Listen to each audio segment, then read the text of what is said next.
जब किसी का सही मार्ग तय होने लगता है तो दो बातें उसको गिराती हैं, भय या प्रलोभन। जो भय से भी नहीं लड़खड़ाता, प्रलोभन से भी नहीं रुकता, उसमें 33 भागवतिक सद्गुण प्रकाशित हो जाते हैं। पहला, अहिंसा। मन वचन कर्म से भी कभी वो किसी की हिंसा नहीं करेगा, न मन से, न वचन से, न कर्म से। धर्म का अलग अलग उपदेश है, स्थान, व्यक्ति, योग्यता, अधिकार के अनुसार। अहिंसा हमारे लिए है, हम निवृत्ति मार्ग के हैं। आप एक वीर योद्धा हैं राष्ट्र रक्षा के लिए, तो आपके लिए कठोरता चाहिए हृदय में। यदि आप दयालुता धारण करेंगे तो हमारा राष्ट्र संकट में पड़ जाएगा। आपके लिए माला चलाना नहीं, आपके लिए गोली चलाना भजन है। आप अपने धर्म से युक्त रहिए। अर्जुन जी कह रहे मैं संन्यास लेकर भिक्षा मांगकर खा लूंगा, युद्ध नहीं करूंगा। भगवान कह रहे गलत, पर धर्मो भयावहा, स्वधर्म का पालन कर, इस समय नहीं भय को प्राप्त हो जाएगा। ये परमार्थ के पथ पर जो भगवत प्राप्ति के मार्ग में चला है, जिसको भगवान ने ये मार्ग दिया है, उसके लिए पहला सद्गुण अहिंसा। मन से, वचन से, कर्म से किसी की हिंसा नहीं करना।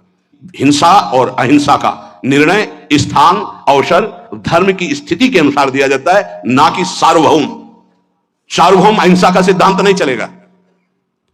हमारे धर्म का नाश करने आ रहा, हम अहिंसा व्रत लेकर बैठे, हमारी मर्यादा, हमारे राष्ट्र, हमारे धर्म का नाश करने जा रहा है, तो इस समय हिंसा ही अहिंसा से बढ़कर के भी है।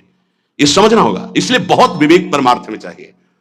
जो निवृत्ति परक साधक हैं, उनके हृदय में अहिंसा धर्म का प्रादुर्भाव होता है, और अहिंसा धर्म भी अपना रूप अलग धारण करता है। जैसे वेन राजा ने भगवान के विरुद्ध आचरणों की स्थापना करनी चाहिए, तो संतों ने, जो अहिंसा व्रत के परम पुजारी, उन्होंने उसकी हिंसा कर दी, क्योंकि उस समय हिंसा ही सबसे बड़ा धर्म है।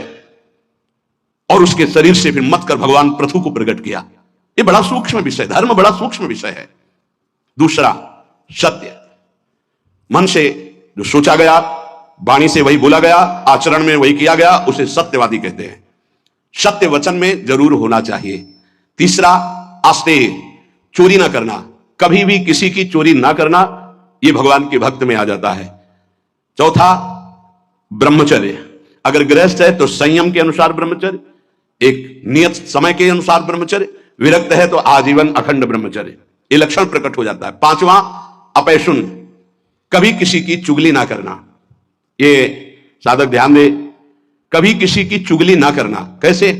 तुम सुना, उसने ऐसा ऐसा ऐसा आग लगा दी, फिर उसकी बात तुम्हें सुना, जिसकी बात थी वो तो ऐसा कह रहा है, दोनों भिड़ा दिया, मुस्कुरा के चल दिया। तो तुमको ऐसी जगह भिड़ाया जाएगा जहां मुस्कुरा ही नहीं पाओगे, क्योंकि वो देख रहा है, तीसरा कोई देख रहा है, वो ऐसी जगह भिड़ाएगा कि तुम्हारी महीनों की मुस्कुराहट गायब हो जाएगी। होश में नहीं, किसी की भी चर्चा नहीं करनी। इनकी बात उनसे कहना, उनकी बात उनसे कहना, इसे चुगली कहते हैं। शास्त्रीय भाषा में अपैशुन नहीं करना, यह हृदय को मलिन कर देता है। किसी की वार्ता नहीं। कभी श्री जी की वार्ता चार खड़े होके करो, बोधनता परस्परम, लाडली जी का ऐसा स्वभाव, ऐसी सुंदर, ऐसी, तो छाती ठंडी हो जाए। कभी श्री जी की चर्चा नहीं सुनते। आपस में जब दो मिलेंगे तो चर्चा होगी, तो प्रपंच की होगी। वो साधक नहीं, प्रपंची कहा जाता है। अरे जैसी हरिवंश प्रपंच बंच सब ये काल ब्याल को खायो, यह जिये जान श्याम श्यामा पद कमल संग सिरनायो। छठवां है लज्जा। लज्जा कहते हैं पाप कर्म करने में बहुत संकुचित हो जाना। नहीं, मन से ही घृणा हो जाए, नहीं नहीं नहीं, हमें नहीं चाहिए, हम प्रभु के मार्ग के पथिक हैं। सातवां, अमानिता। ये लक्षण उदय होते हैं। मान की बिल्कुल चाह न रह जाना, और ये बहुत खतरनाक है, बहुत खतरनाक। सबसे पहला लक्षण है ब्रह्मबोध महापुरुष का, मान रहित होना। निर्मान अमोहा जित संग दोषा। मान, सभी मान प्रद आप अमानी, मान कभी स्वीकार नहीं करना चाहिए। महापुरुषों को देखो, आज भी गुरुदेव भगवान आरती करके सबको पंचांग प्रणाम करते हैं, सबको पंचांग प्रणाम करते हैं। अपने लोग गुरु जी आचार्य चरण सर्वान वस्तु तया निरीक्ष परम स्वाराध्य बुद्धिर मम क्वाहम तुच्छा परम अधमा। आचार्य चरण क्या कह रहे? क्वाहम तुच्छा परम अधमा। सबको प्रणाम कर रहे हैं, गुरुदेव सबको प्रणाम कर रहे हैं, तो हमको शिक्षा लेनी चाहिए। अमानी ना मान देना, सभी मान प्रद आप अमानी। ये अमानिता, ये सातवां लक्षण उपासक के अंदर जागृत होता है। आठवां, पवित्रता। शरीर पवित्र, वस्त्र पवित्र, चिंतन पवित्र, व्यवहार पवित्र। छल कपट से व्यवहार दूषित हो जाता है। अरे बहुत बहुत, अगर आप भगवत मार्ग में, तो कभी ऐसा मत करना, क्योंकि जिससे कर रहे हो और आप उसके बीच में ईश्वर विराजमान है, उसी की आराधना के मार्ग में तो चले हो। पवित्रता, शरीर पवित्र हो और वस्त्र पवित्र हो। ये आपका लोक शंका, मल त्याग आदि बहुत सावधानी से पवित्रता का निर्वाह करोगे तो शरीर राग का नाश हो जाएगा। ध्यान रखना, जितना पवित्र हो कोई उतने शरीर राग का नाश होगा। ये उल्टा लक्षण है। शरीर को पवित्र रखना शरीर राग का नाश, शरीर को अपवित्र रखना अत्यंत ममता आसक्ति शरीर से हो जाएगी। देखो इसलिए अत्यंत ममता आसक्ति शरीर से है। 9, संतोष। जैसी परिस्थिति प्रभु ने दी उसमें राजी रहना। जोई जोई प्यारो करे सोई मोहि भावे। कोई चाह न रखना, ये संतोष धन है, इसी से सारी कामनाएं नष्ट हो जाती हैं। बिन संतोष न काम न साही, और अछत काम सुख सपन्यो नाही।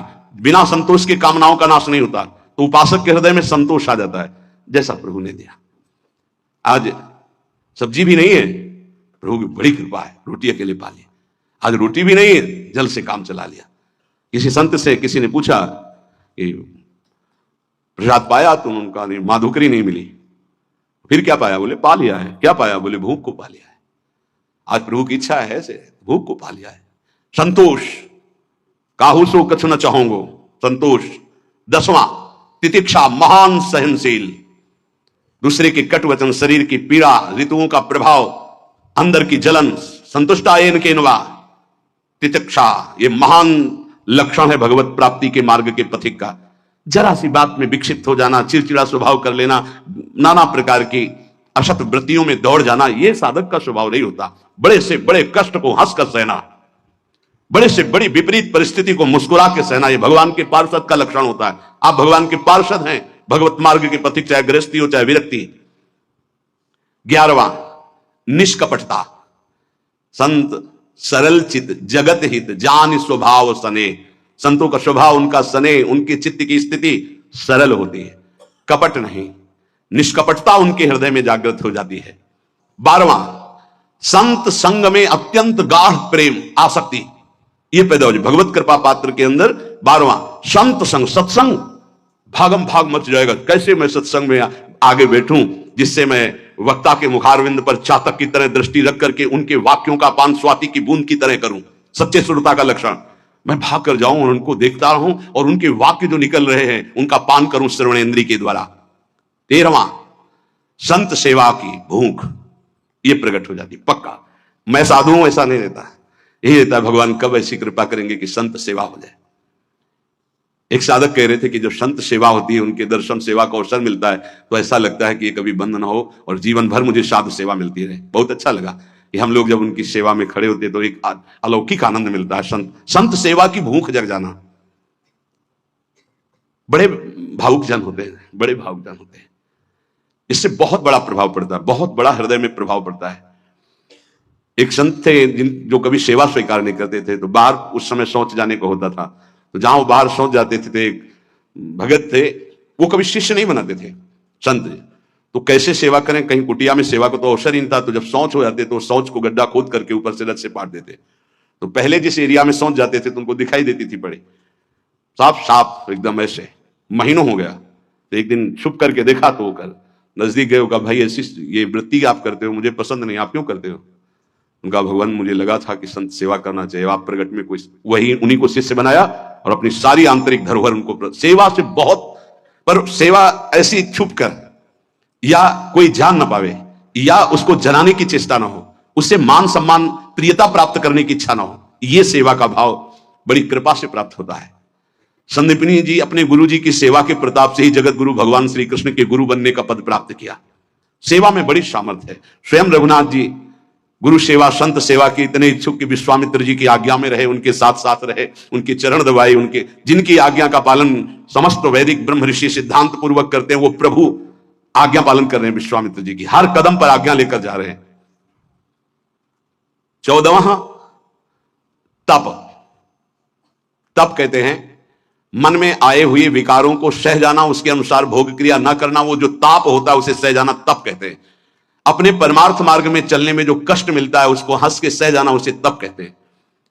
जैसे किसी को भी नींद ना आती हो तो इस समय आराम से आ जाएगी घर में आराम से, लेकिन आप नींद का त्याग करके तो प्रणाम करते हैं, कहते हैं कलयुग चल रहा है, प्रणाम करते हैं। 10-10, 20-20 हजार लोग मार्ग में अगर हम वहां से 2:15 निकलते हैं तो वो कै बजे से लगे होंगे, कै बजे खड़े रहे होंगे, कहां से आए होंगे, और किसी के चेहरे में कोई निराशा नहीं, नाचते हुए उत्साहित होते। मुझे तो सतयुग दिखाई दे रहा है, सब राधा राधा राधा राधा राधा। कहां उनकी नींद है, कहां उनकी सुविधाएं। छोटे छोटे गोद में बच्चे लिए धक्का खाते हुए खड़े हुए, बलियारी उनको प्रणाम है। क्या देखने के लिए खड़े हैं? क्या मिल जाता है उनको? ना एक चाय मिलती, ना एक लड्डू मिलता है, ना उनको ऐसे ऐसे भी तो नहीं होता कि, और ऐसे है भी क्या? आया क्या कुछ तुम्हारे पास? ऐसे कुछ आया क्या? कुछ नहीं, कुछ नहीं। नहीं तो हम कर तो रहे नहीं, लोग ऐसे नहीं। अगर कुछ आया हो तो बताओ। कुछ नहीं आया। राधा राधा राधा आया, बोलो या ना बोलो, राधा राधा राधा कान में आया, श्रवण में सुना, तुम्हारा मंगल हो गया। कैसे भगवान की कृपा पात्र जन हैं। अपने तो संत नहीं है, संतों की चरण धूल के आश्रित हैं। वो केवल संत दर्शन मात्र के लिए दूर दूर से गाड़ियों से आकर के रोड में खड़े। आप सच्ची मानिए, जब दृश्य देखिए वहां पार्क उधर से जब मुड़ते हैं तो दोना पत्तल कीचड़, जहां कूड़ा है वहां वो खड़े हैं। तो उनके चरणों में मन प्रणाम करता है कि उनको ये नहीं कि मैं कीचड़ में घुसा खड़ा हूं या ये अशुद्ध दोने पत्तल उनके ऊपर खड़ा हूं, और कहीं से भी दर्शन हो जाए मैं खड़ा हूं। प्रणाम है। तब अपने धर्म के पालन में जो कष्ट मिलता है उसको सहना। अपने धर्म के पालन में जो कष्ट है उससे, जैसे आप संयम से चल रहे तो काम वेदना जागृत हो रही, कोई आपको कटु वचन कह रहा तो क्रोध वेदना आ रही, आप अपने परिवार के मोह का पोषण नहीं कर रहे तो मोह जला रहा है, आपके पास अर्थव्यवस्था नहीं तो लोभ आपको सता रहा है। कई तरह की ऐसी वेदनाएं, ताप हैं, पर साधक उधर ध्यान न देते हुए वो भगवान की तरफ बढ़ता, उसे ही तपस्वी कहते हैं। भारी तपस्या इसे कहते हैं। 15वां स्वाध्याय, अपनी वाणी जी का गायन और शास्त्र सिद्धांतों का स्वाध्याय। ये अगर आप नहीं भी करते हैं तो सुनने को मिल रहा है आप सबको। स्वाध्याय करने की रुचि बढ़ जाती है। देखो, जिनका हृदय अपवित्र है, जब वाणी जी होगी यहां बैठेंगे नहीं, यहां नहीं बैठेंगे, आपको बाहर मिलेंगे, क्योंकि मन बर्दाश्त नहीं कर पा रहा वाणी जी के श्रवण में। और जिनका मन निर्मल है, शांत वाणी जी में दृष्टि, उधर गायन हो रहा, कान में पड़ रही, अहो भाग्य, बैठे रहो, ये बंद करो, जो उदंडता है मन की बंद करो।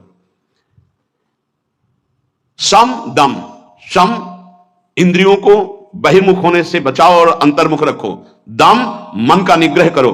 मन जो भोगों की तरफ जा रहा है उसे प्रभु की तरफ लगाओ, बार बार हटाकर भोगों से प्रभु की तरफ लगाना मनोनिग्रह, और इंद्रियों को विषयों से हटा करके बार बार प्रभु की तरफ लगाना इंद्रिय निग्रह। सम दम, दान विनय, ये 17वां दान।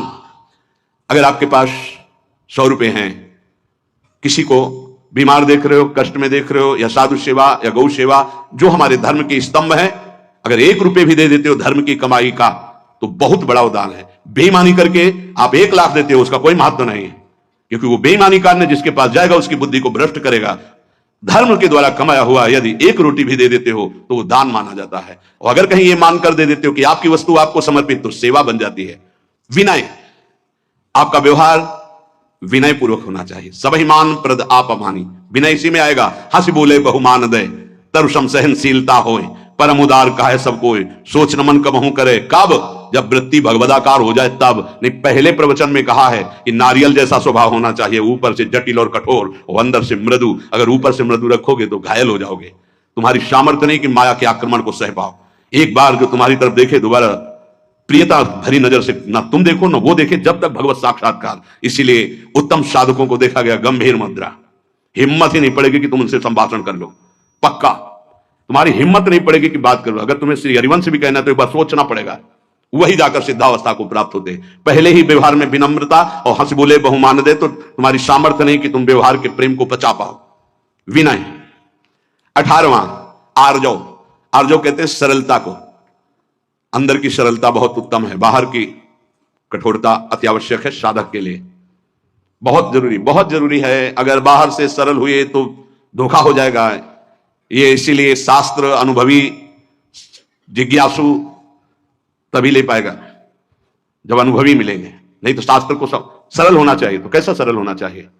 बहुत सावधान हृदय सरल होना चाहिए, बाहर बहुत विवेक पूर्वक। बिल्कुल कोई ऐसा सरल नहीं है कि साधक से आप संभाषण कर लें, ऐसा स्वभाव बनाना चाहिए। सरल हृदय, संत सरल चित्त। जरा शब्द पर देखिए, सरल चित्त, चित्त में सरलता हो, व्यवहार आपका निष्कपट निश्चल और व्यवहार थोड़ा शुष्क हो, कब तक? जब तक भगवत प्राप्ति न हो जाए। नहीं तो अगर शुष्क नहीं तो फिर रस में मक्खियां भनभनाने लगेंगी। आंतरिक रस बढ़ाओ, बाहर शुष्क रहो। जब बाहर ठाकुर जी श्री जी आदेश करें कि अब बहने दो रस की धारा, तो वो फिर संभाल लेंगे। 19वां दया। दया बिना साधु कसाई, दया करी तो आफत आई, ये उड़िया बाबा के वचन है। दया बिना साधु कसाई, दया होनी चाहिए, लेकिन वही दया तुम्हें मुक्त करेगी, वही दया तुम्हारे अंदर होनी चाहिए। दया का उल्टा क्या है? याद। भगवान की याद भुला दे, ऐसी दया कभी मत करना जैसा भरत जी ने किया। भरत जी ने दया किया, वो ममता साथ में जोड़ दी, भगवान का भजन छूट गया, अगला जन्म हिरण का बने, तब भजन शुरू हुआ। दया करनी है, पर दयालु भगवान का स्मरण करते हुए जो दया हो जाए, ऐसी दया नहीं करनी कि भगवान का स्मरण छूट जाए, हम फंस जाएं उस दया में। बहुत ऐसी जगह है जहां दया में फंसा जाता है, फिर निकलना बहुत कठिन होता है, भगवान ही निकालते हैं। दया। और 20वां है प्रबल श्रद्धा। एक होती श्रद्धा, हमें आप पे बहुत श्रद्धा, प्रबल श्रद्धा। किसी के कुछ भी कहने पर भी हमारी श्रद्धा में कोई फर्क नहीं है, कुछ भी। जैसे श्री बलि जी की प्रबल श्रद्धा श्री भगवान पर। गुरुदेव कह रहे हैं कि इनको 3 पग देने को कहा है, तुम्हारी सारी संपत्ति नष्ट हो जाएगी, ये तुम्हें 1 इंच जगह नहीं छोड़ेंगे, ये त्रिभुवनपति भगवान हरि है, वापस ले ले संकल्प, मैं कह रहा हूं। प्रबल श्रद्धा, गुरुदेव की बात नहीं मानी। और प्रबल श्रद्धा, शाप दे दिया, जा ईश्वर भ्रष्ट हो जा, फिर भी कोई भय नहीं, संकल्प किया। प्रभु ने अपना विस्तार किया, नाप लिया सब कुछ, और फिर डांट लगाई। देखो प्रबल श्रद्धा। बोल 3 पग पृथ्वी दान के लिए कह रहा था, आप कहां? गुरु ने मना किया था, नहीं माना ना, बड़ा दानी बनता था। वरुण पास से बांध दिया, जो प्रतिपल महान कष्ट देता है। अब बोल 3रा पग कहां पूरा करेगा? बलि जी की प्रबल श्रद्धा में कोई फर्क नहीं पड़ा। प्रहलाद जी के नाती हैं, महाभागवत प्रहलाद जी के नाती विरोचन पुत्र महाराज बलि। उन्होंने कहा, प्रभु अभी तो आपको प्रणाम भी नहीं किया, हाथ बंधे नहीं, आपको प्रणाम करता। प्रभु हम अपने वचन से पीछे नहीं हटने वाले। 3 पग कहा था, 2 पग में सब नाप लिया, उतने ही बड़े बनो जितने बड़े में मांगा था, और 3रा पग मेरे सर पे रखो और मुझे नाप लो। 2 पग में संपत्ति और 3रे पग में संपत्तिवान को। भगवान बिक गए। इसे कहते हैं प्रबल श्रद्धा। गुरु ने साप दे दिया, गुरु ने मना किया, भगवान ने बांध दिया, कटाक्ष किया, पर श्रद्धा पे कोई फर्क नहीं पड़ा। इसे कहते हैं प्रबल श्रद्धा। 21वां विवेक। यह विवेक बहुत बड़ा साधक का बल होता है, यह कहीं फंसने नहीं देता, हर जगह से विवेक बचा लेता। बहुत सुंदर अस्त्र है विवेक, जो हर समय काटता रहता है। मोह, ममता, राग, काम, क्रोध, लोभ, मद, सबको काट के भगवान की प्राप्ति कराने में बहुत बड़ा हाथ है विवेक का। और यह विवेक किसी बाजार में नहीं मिलता, यह केवल साधु समागम में मिलता है। बिन सत्संग विवेक न होई, और राम कृपा बिन सुलभ न सोई। बिना सत्संग के विवेक नहीं होता, बिना राम कृपा के सत्संग नहीं प्राप्त होता। 22वां दृढ़ वैराग्य। दृढ़ वैराग्य त्याग कहते हैं। भोग सामग्री की भोगने की इच्छा है, पर भोगूंगा नहीं क्योंकि भगवत प्राप्ति करनी है, इसे त्याग कहते हैं। भोग सामग्री की भोगने की इच्छा का ही नाश हो गया है। भोग सामग्री आसपास है लेकिन नहीं, इच्छा ही नहीं है, उसका नाम वैराग्य है।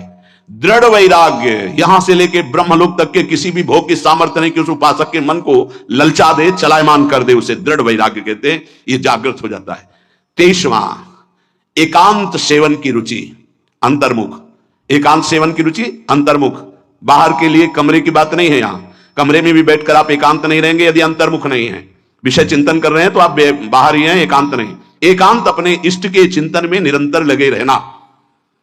24वां किसी भी तरह का कोई भी परिग्रह न रखना अपने लिए। कोई भी परिग्रह अपने लिए नहीं रखना। जिसने आज दिया है वही कल देगा। जो पूरे विश्व का भरण पोषण करता है वो इस शरीर का भी भरण पोषण करेगा। चिंता क्या करनी है? हम अपने कर्तव्य का पालन करते हैं, चिंता नहीं। हम प्रभु की आज्ञा में अपने जीवन को समर्पित करते हैं, भोगों की संग्रह में नहीं। अपरिग्रह, अपरिग्रह 2 प्रकार का होता है। एक बाहर से लिया हुआ दान और एक अंदर चिंतन। ना हमें भोगों के, अगर आज जो है ये खाने को मिल जाता, अगर ऐसा वस्त्र मिल जाता, ऐसा ऐसा, ना अंदर से चिंतन और बाहर से प्राप्त होने पर जितना हमारे शरीर का भरण पोषण, इसके अलावा नहीं है, हमें नहीं चाहिए।